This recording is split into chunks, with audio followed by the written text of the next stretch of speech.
हिमाचल दौरे के पहले दिन प्रधानमंत्री नरेंद्र मोदी ने धर्मशाला में बड़ा रोड शो किया। हिमाचल प्रदेश स्कूल शिक्षा बोर्ड के मुख्यालय से शुरू हुआ रोड शो केसीसीबी चौक पर समाप्त हुआ।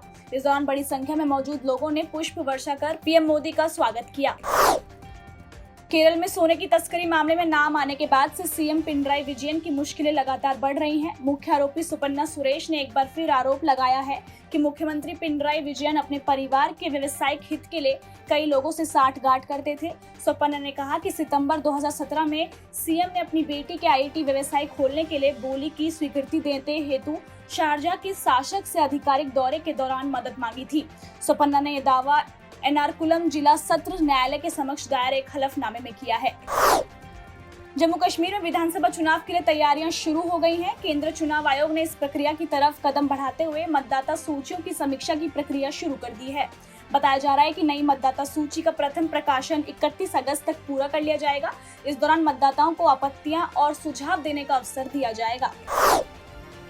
धन शोधन मामले में जेल भेजे गए महाराष्ट्र सरकार में मंत्री नवाब मलिक और दिल्ली के स्वास्थ्य मंत्री सत्येंद्र जैन को बर्खास्त करने की याचिका सुप्रीम कोर्ट में दायर की गई है। याचिकाकर्ता अश्विनी उपाध्याय ने अपनी याचिका में कहा कि जज और कलेक्टर ही नहीं बल्कि संतरी भी यदि 2 दिन के लिए जेल जाता है तो उसे बर्खास्त कर दिया जाता है। लेकिन दोनों मंत्री 2 महीने जेल में रहने के बावजूद माननीय बने हुए हैं। जम्मू कश्मीर के बारामूला और हंडवाड़ा में 4 कुल जगहों पर राष्ट्रीय जांच एजेंसी यानी एनआईए की विभिन्न स्थानों पर छापेमारी जारी है। मिली जानकारी के अनुसार एनआईए की यह छापेमारी नियंत्रण रेखा पर व्यापार और टेरर फंडिंग मामले में हो रही है। छापेमारी के दौरान एनआईए ने कुछ आपत्तिजनक दस्तावेज और डिजिटल उपकरण भी अपने कब्जे में लिए हैं।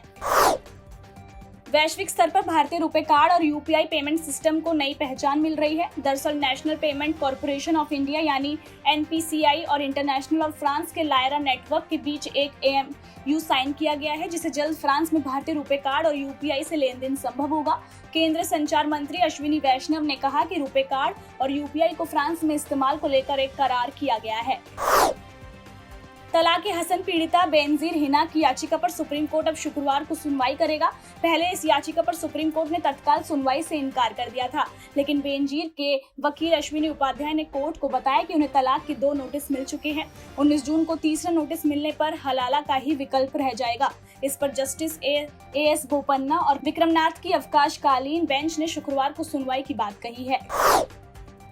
श्रीलंका के बाद पाकिस्तान भी भीषण आर्थिक संकट का सामना कर रहा है। पाकिस्तान की आर्थिक स्थिति का अंदाजा इस बात से लगाया जा सकता है कि यहाँ 12 घंटे बिजली कटौती की जा रही है। वहीं ईंधन के दाम आसमान पर पहुंच चुके हैं। पाकिस्तान में 1 लीटर पेट्रोल के दाम 233 रुपए के नए रिकॉर्ड उच्च स्तर पर पहुंच गया है। अमेरिकी राष्ट्रपति जो बाइडेन ने एक बार फिर भारतीय मूल के अधिकारी पर बड़ा भरोसा जताया है। बाइडेन ने भारतीय अमेरिकी सुरक्षा विशेषज्ञ राधा अयंगर प्लम्ब को पेंटागन की बड़ी जिम्मेदारी सौंपी है। प्लम्ब को पेंटागन के एक शीर्ष पद defence for acquisition and sustainment के उप अपर सचिव के पद के लिए नामित किया गया है। अमेरिकी फेडरल रिजर्व ने ब्याज दरों में 0.75% की बढ़ोतरी कर दी। यह साल 1994 के बाद से सबसे बड़ी वृद्धि दर है। फेडरल रिजर्व ने यह फैसला महंगाई पर लगाम लगाने के लिए उठाया है। इस फैसले का असर लाखों अमेरिकी व्यवसाय और परिवारों पर पड़ेगा। अब अमेरिका में घर, कार और दूसरे तरह के ऋणों के लिए उधार लेने की लागत बढ़ जाएगी।